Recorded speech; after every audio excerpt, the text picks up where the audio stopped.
nange gwaloza abakantu buzibu ki oliko natabula ani natabula teri abawulira nti walukagayibyera nabo ne bajja engeri okuyimba kwaffe kye kutalimu yantabuyo ennaku erimudongo tutululutu okukawa olwaleero olwaleero tusanyusa ebiwato n'ebyecupa vidiyo za ntambi sajja oyo alina amagezi era crush wange by the way nzenga ntambi era kyobola neeronze ntambi ebigambo bye byayogera mubiraba birungi nnyo oli yajja munnemukomera nze nakubeererawo twakusondera so what maina bye yayamba nekukuyaga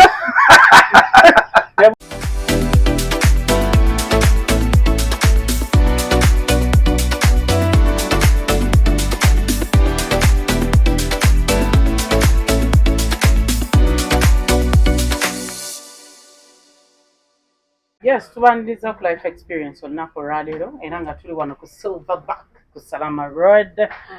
Wasizira okuba nga ate ofuna pizza ey'omulembe wano mu kibuga Kampala. Bakola ka delivery akalungi, ebyokunywa ebyakabimalira sana wano ku Silverback Salama Road. Story nyingi bannange zitambula. Bannange gwaloza abakantu buzibu ki oliko natabula ani natabula teri abawulira nti walukagayibyera nabo ne bajja engeri okuyimba kwaffe kye kutalimu yantabuyo ennaku erimudongo tutululutu okukawa olwaleero tusanyusa ebiwato n'ebyecupa bwa kiseera tulifa ne tuggwawo amanya agange ze bapita Shalomu amanya agange nze bampita Zube amanya agange nze bampita kuku asigidagagenda mula kuku saidi zonna ndeka naye mmwe olutalo olulu yekyanja nemakindi wano omwana yaleekanye n'agamba nze mba ku bigambo sigenda kuleekana n'abadiguli na diploma ate n'abatintinga ebiri namba sorry nkukubya amalusi sooka olinde bino bya toyinza butatya omanyi kyekitegeeza kiriga gwe ashabuga sigenda kuleekana n'aboogera bitina magezi ate njogere nkayane n'abatalina magezi naga ntaleekana n'abadiguli na diploma basomye kyadategeeza abasomye anti degree ate nakya degree eyawukana ku diploma owa diploma tatulaba waasiko naye obuzibu buvaawa owaayi Zube mundekwe mukulu wange kigambo baaba ate nga ndinnya zaalawe kale bambi teri kinnumye naye ng'abantu abo tubadde tukiraba nga saaka eri wamu bweti saako nze gye nagirabamu naye singa bagendera mulaba gundi vidiyo za ntambi sajja oyo alina amagezi era crush wange by the way nzenga ntambi era kyobola neeronze so ntambi ebigambo bye byayogera mubiraba birungi nnyo alina ekigambo kye yabagambye wadde Zubeda yamwesizaamu ku ggaali n'agamba bw'agenda afuna emirimu okusinziira ku masuuti g'ayambala abasoma mu kantu mwebali bangi abalina degrees diploma mu kantu mwebali n'abataasoma mwebali so alina ekigambo kye yabagambye nti omulabe waffe aliiri alinze twawukane musobola okuba nga mulimu omuntu mumwe abatabula naye nga temumumanyi yes wasobola okubaawo kati nga naffe tuli nti timu ne mubaamu n'obutakkaanya bannange mutuulenga musooke musootinga ensonga ezo abantu abakulu mudda mutya ku media ne mutandika okwerangira ebisongovu kukuyambuzizaako sayidi gy'alina kuku ali nito ali nito yeah saba na side I don't have any side when Diana comes I will come her when Nava comes come to me nanti kati ekintu nkirabamu obutya oba obubi bwakyo Diana nti kuku waaba nito mu bo ye mukwano gwabo oba yabakuŋŋaanya naye ate ye mukuŋŋaanya asobola obbatuuza n'abagamba banna ekino ekintu tuli mu kuswala. Olowooza bo balowooza nti baswala naye olutalo terwasooka kubeera ab'ekyanja versus ajati side eri olutalo si bwe lwali kyanja ne ajati lwasooka kubeera nga terunasaala kuddamu kindi oba okitegeera salaama. So olutalo mwe bali mu kuswala Diana baalemye okutuula bo ng'abantu okwekuŋŋaanya ono afunye amuvumirako oli simanyi afunye bannange byonna tebigasa tebikola nakubeererawo twakusondera so what maina bye yayamba ne kuku yaga naye mwe mbabuulire nga tonafa Uganda oseka bw'okaaba okimanyi Shalom yanyiize n'ayogera buli kimu ayino anyway gundi namwagala katobadde ogamba wulira bw'onyigiriza nnyo ennyindo gireeta omusaayi Nalongo bw'oba osobodde omunfunira olunaku olwaleero siina budde nnyo disipoti envuuba yeetaaga kwogerako naye mukulu waffe oyo ekitegeera tumwagala nnyo muntu waffe naye nze ndaba ekitabula ekyanja kigambo olaffe nga tulina emizimu ffe nti liya mumpeereza audio ngisigazza eri etambula paka Josh Massachusetts mu America gyali boda ku boda naye ate n'ekirala sigenda mwogera lwaki omuntu oyo abantu buli omu ajjaamu ekokkola ati oba wa bigambo waliyo omuntu ate wakyanja buli omu amwekokkola naava yes golooza abantu babasira ogamba nti naye Diana oyo yatabula gundi n'atabula gundi abantu bana kinganga kugamba nti gundi ne gundi alina empisa embi yamu n'avaamu n'agamba Diana alina empisa embi kyokyo n'agamba kyana ekyo kizibu oba olina obuzibu nabyo bisobokakirala sente teri gwetatabula ffenna abali wano sente z'otutabula waliwo sole Nalongo gye yafulumiza yagambye mbu Shalom balwana Zubeda okuba nti Zubeda wakabi n'ayogera n'ekirala n'agamba nti olukana akasaba kakaliwo mbu sente baagala zeddiza ez'aba YouTuber n'agamba naye tujja zira naye zino tebirimu bya ssente tebirimu waliwo ali mutabula abantu abo mboozi ye gye yakoze yagambye nze sisobola kwawukana na Black Sugar tukikafuwe ate nagamba sisobola kuwala na Zubeda nyina abantu emitwalo ena Nalongo yagambye mbu Shalom awala nani Zubeda yagambye tasobola kuwala na Zubeda ye naawe ensonga yino nyina abantu emitwalo emeka ena ku YouTube Zubeda alina abantu emitwalo 21 sisobola kuwalagana na muntu ngoye bwe yayogedde ebyadde bigambo bya Shalom n'ekirala Zubeda mukwano gwa Nalongo wabaka era nti kumakya nti kale tugeze nti Diana oli mukwano gwa era agambako naye omanyi kite omanyi buli kimu kiva in the horse's mouth mbakubira Zubeda essimu essaawa eno kisoboka mubalaaka gyange ate Nalongo yatugambye bamuwalanira lwakubanga ayogera ne Zubeda alwanirira Zubeda naye kizibu kanjireke ebintu biyinza obutaba birungi ze ng'omuntu omukulu alabira ewala nayogera bingi ate nga tuli kumpewo okukakananga ne Nalongo azimbye omutima okukakananga ebintu bikyuseemu naye kakati Diana nga gwe alaba ekintu kino obadde ow'amagezi ki ku nsonga eyo ekisookera ddala audio zammwe ze mutambuzanga gundi nga malaya bw'atambuza ekitundu kye ekyekyama muzikakkanye Diana nsonyi okusala mu kirimu nenya Zubeda lwaki okwata otya audio Diana ze nakera ku makya nenjogera naye kuba twawukanye noziwa omuntu ekyajja kyo naye muntu olwo tuliyita lugambo oba wa bigambo olwo lwe lugambo akomplaininga ku ggwe anti olaba lugambo is food for the soul naawe wootudde olugambo olwagala nnyo ate nze bangeya tugeya omwana yaleeta akagambo ako food for the soul yes okugeya tugeya Diana okimanyi waliwo omuntu nga bw'aba talidde emmere olugambo lumukusa kyentegeeza okugeya tugeya era embeera nerya musobola ogeya nkugambye tumugeya tugeya paka mu byenda okugeya kwesiba okitegeera naye Diana kale tugeyeza era Liam bwe tugeyanga nti ka audio kako kasirikire olwakyo katabu nze sitambu kaffe kali 10 nze sitambu kali ya mwakatabu kizibu banaga yakaba anko ebyabwe ne anko saidi eri anko we kuba ye anko bagenda okulinkinga nga nange kakati awo nja kugaana bulungi emboozi eyo njagiwulira naye nze kyenenyamu kino kiki nti bwe tuba tunyumiza tugeze audio kale okunyumya ntusobola onyumya ate waliwo ne gino emikwano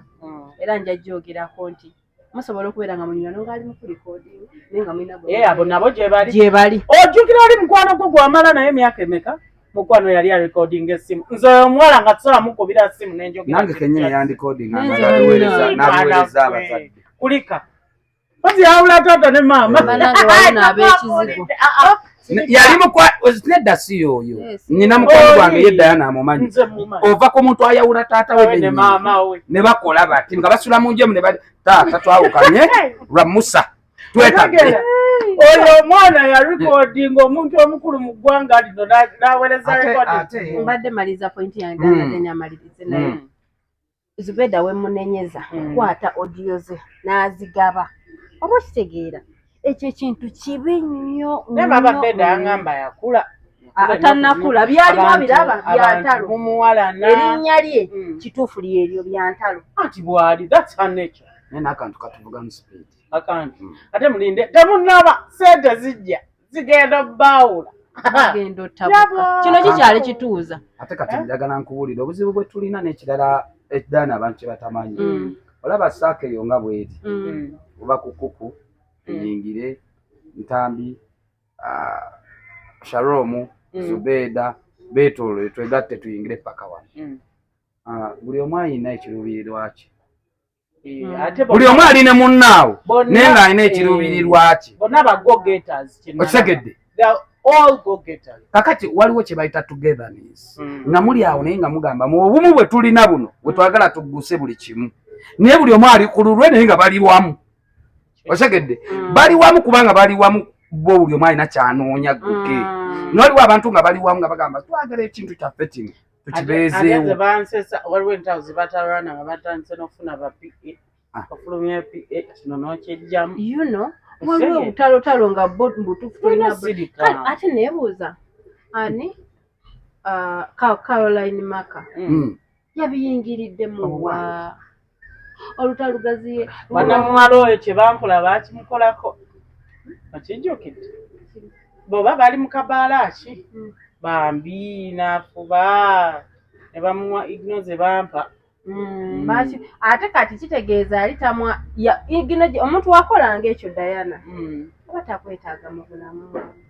nenze nzikatiriza ŋŋamba ekyanjaawo waliwo omuntu ali mu batabula nebo tebakiraba yatugambye ye professional journalist ani yes she is and she acts professional so professional yes because I'm not going to look into this camera njogera ekintu ekitalina kuba profession just because of I need to get some money from omanyi nti waliwo abantu abatandika akantu kano nga ba blackmailing abantu okufuna sente oli ajja nakatiikaako ekigambo bw'omuterako akasente najja nakiliyaringa air okitegeera ebyo nabyo bibaleetedde obuzibu nga bo nze ne bwe munanvuma ku luno mugenda kunvumira ku nkoko yange Zeddy Sports official very soon I'll be opening my Disport naye tukyaze ngenda bakyaze tulewo awantu awo tulye tunye kulya kunywa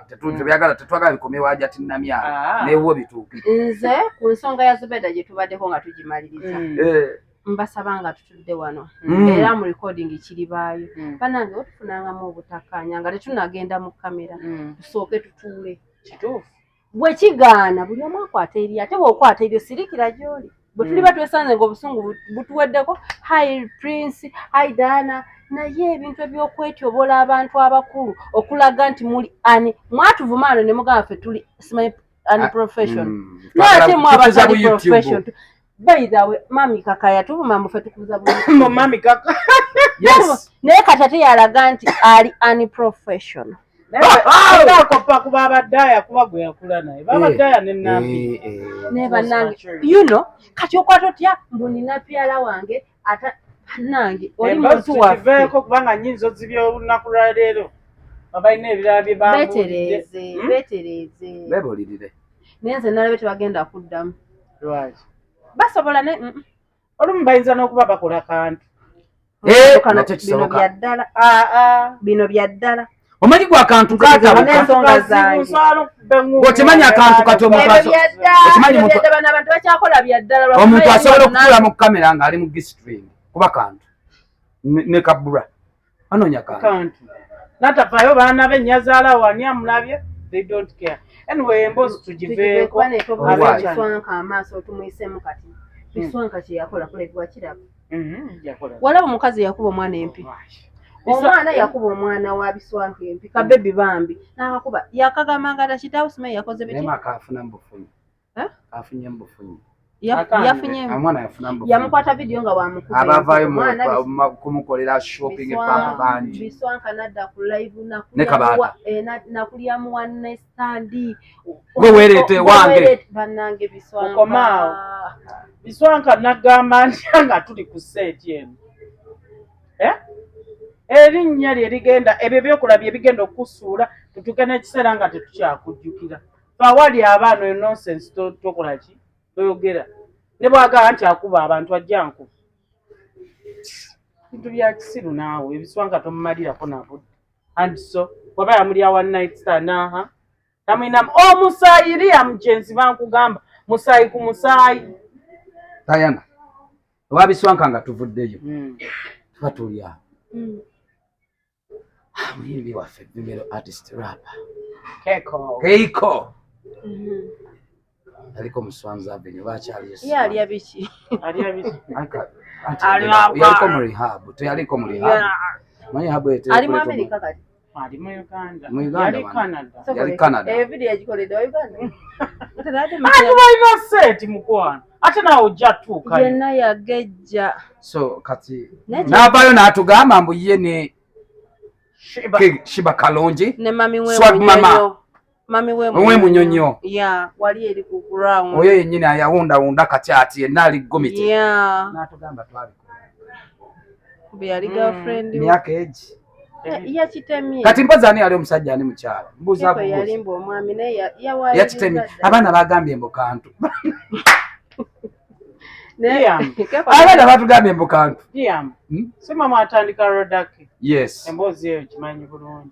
nze sigenda gyogerako owaayi kolera abantu obabuulira amazima oyagala obagamba amazima ku kyaki ku kyakego ne shiba muyimbi wange tukolera abantu mukwano tukolera abantu nanti shiba muyimbi amazima muyimbi wange ne Uncle Josh twesuubiza tetuyinza kuva mu Shiba Kalungi kati kiki naye nga bw'abanga Keko yayogedde bw'ato kuba simuguwadde lwategeera oba yabadde yakava mu rehab ategeera bulungi nnyo kubanga kyemmanyi right now agenda kuba afuna interviews nyingi lwa nsonga abantu baagala kakasa bye yayogedde anaabiddamu atajja bibagamba ko yabadde ategeera n'ensonga gye yakonyeko n'agamba okuseparatinga ye ne Shiba Jeff we yajja mu bulamu bwa Shiba yes bwe baayawukanira kitegeeza ali amuvuddemu ate ekyagiranga jjukira Keko yali star by then Shiba matana focus nga Keko star ye already nga star rapper wa amaanyi mbu n'empi yazimukubanga oganye okolera abantu empi yazimukubiranga ddala naye dana ku nsonga ya Shiba Kalungi Keko buno obudde si bwe badde obutuufu si butuufu wabula tebigasa tebikyalina makulu yazaala yakyuka nekirakeko move on funa abakazi abalala afuna abakyala we also have our past yana gwolaba kati siwe waalu naye nange njagala kudda ku mmere Keko gyalya oba nze njirya gwe togirya gwe neyo jolesi eya Keko lwaki kubanga ali gumite nedda mukwano eyo emboozi yakajinyumya guno si gwanga gwakubiri gwakusatu gwakubiri okitegeera so tatuddira nnyo mu luyimba. Nze mugamba kimwa moving on buli omuntu wadda buli interview n'akwogerako abatanna moving on. Nekiba kiki mutima musigala kyaliyo nekyaba na Uganda ekyo bakitutenga ekyamanyi nimu n'abantu abali mu Uganda nga mwe mubalabanga bannaffe naye nga balina abakyala naye kyenjagala keka amanye yaliko saawa zino Shiba yaliko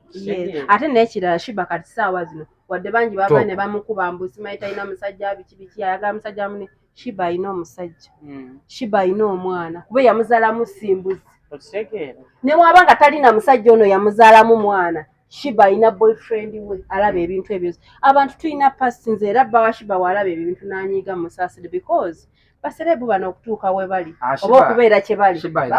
yakola tewakawuliddeko dagamba tukimanyi muba kabadde katya kadde ako ka interview anti yakoogera naye nga kiraga ki nti ne walabika yabikola by then ne kata kyakola ki takyabikola yakyuka kati olaba Dayado yayinza okuba yali avuma nnyo nga ye muntu omuvomi avuma buli omu naye nga essaawa zino bumulinnya nako n'otambula tetuwagira bisiyaga naye ate omuntu akyuka alokoka mu mutima n'abivamu kuba omuntu watuukira okuzaalira nekyatukula kyekyo Misa Kisemakula kyeyabagambye kulumbe kula tukula naye nga buzibu obuliwo Keko tetugenda muwaamu tetugenda muwaamu swag mama waali ku top ate wabula oyagala sente awo enyini sigala kubanga asuka olunaku olwaleero tubadde wano ku Silverback era nga olunaku lwa Monday baba ne Pizza Day by one get one ey'obwereere kwegamba family n'erya ne batandika olabikako parking weeri bulungi ogenda okuva okulya pizza nga n'emmotoka enyiridde bweti nga bagyozezza bulungi ng'eri ku mutindo gwonna gwe wandikoze ki wandyagadde abagala okulanga naffe bannaye mutukubire kasimu kweri okwo kweri awo mulange naffe tulanga bulungi nnyo tukisoosowaza ate ne bakasitoma obalabako okitegeera bwetyo olunaku olwaleero wembadde ssebo omumbejja wakabi CEO D-Sport nakyongeddeko ate munnange awamu ne Asha Nava Namatsovo owa Nava zibite banange mumuwagire omukyala ali awo Makindi mugende muwagira kola ka makeup akalungi akali simple oyina mbaga oyina kuhingira oyina birthday baby shabambi come and support no kwalula balongo ngo yagala kola ka makeup yagala lume amujjawo okitegeera ngate tuyina nowe emifaliso n'amasuka blankets masuka byonna Shanalisha bedding wali eri mu kikoro. Yes. N'abantu bagenda Twitter balongo kuba kati board zembadde mbulayo okubera CEO fuse ba CEO. Yona tubadde olunaku olwaleero tubeere bulungi. Mweraba.